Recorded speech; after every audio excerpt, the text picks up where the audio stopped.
നീ അവിടെ എന്താ പണിയണേ? ഞാൻ ഇവിടെ ഉണ്ട്. എന്താ? എന്റെ നാത്തും വിളിച്ചിട്ടുണ്ടായിരുന്നു. അവളുടെ മോന്റെ കുട്ടിയുടെ പിറന്നാളാണ് അടുത്ത മാസം. അവര് നമ്മളോടത്തെ പരിപാടിക്ക് വരുമ്പോഴേക്കേ സ്വർണം കൊണ്ടേ വന്നിട്ടുള്ളൂ. അറിഞ്ഞാ മാത്രം പോരാ. അടുത്ത ആഴ്ച ഞാൻ എന്റെ അയൽക്കൂട്ടുന്നേ ലോൺ എടുക്ക. അവനോട് പറഞ്ഞേക്ക്.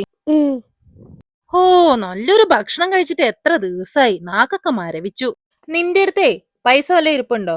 എനിക്ക് ബിരിയാണി കഴിക്കാൻ കൊതിയായിട്ട് വയ്യ. നമുക്ക് കടയിൽ പോയിട്ട് ബിരിയാണി വാങ്ങാം.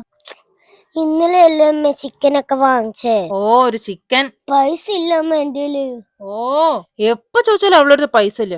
ഓ, എന്തൊരു കഷ്ടം ഇത്. ഞാനേ അയൽക്കൂട്ടത്തിന് പോയിട്ട് വരാം. ലോണ് കിട്ടോ നോക്കട്ടെ. ശരി അമ്മ. ലോണ് കിട്ടിയാ മതിയായിരുന്നു. ഈശ്വര, ഇനി ഞാൻ എന്ത് ചെയ്യും? മോളെ. അമ്മേ, ലോണ് കിട്ടിയോ? എത്ര രൂപ കിട്ടി? ലോണ് കിട്ടിയില്ല മോളെ. ലോണ് വേറെ ആൾക്ക് കൊടുത്തു. ഇനിയിപ്പോ പിറന്നാളിന് സ്വർണം കൊടുക്കാൻ ഞാൻ എന്ത് ചെയ്യും? സാരില്ല അമ്മ, ലോണ് കിട്ടിയിട്ടില്ല എന്നുള്ളൂ. സങ്കടപ്പെടണ്ട. പെരുന്നാളിന് പൊന്നു വാങ്ങിക്കാനുള്ള പൈസ എന്തേലും ഉണ്ട്. നിന്റെ അടുത്ത് എവിടുന്നാ മോളെ അത്രയും പൈസ?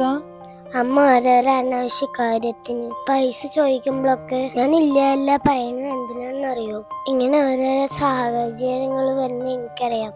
അതിനൊക്കെ വേണ്ടിട്ട് ഞാൻ കുറച്ച് പൈസകൾ സേവ് ചെയ്ത് വെച്ച്. ശരിയാ മോളെ, എന്റെ അനാവശ്യ ചെലവുകൾ കാരണം എനിക്ക് ഒന്നും തന്നെ സമ്പാദിക്കാൻ കഴിഞ്ഞില്ല. മോൾ എന്നോട് ക്ഷമിക്കണം. സാരില്ല അമ്മ.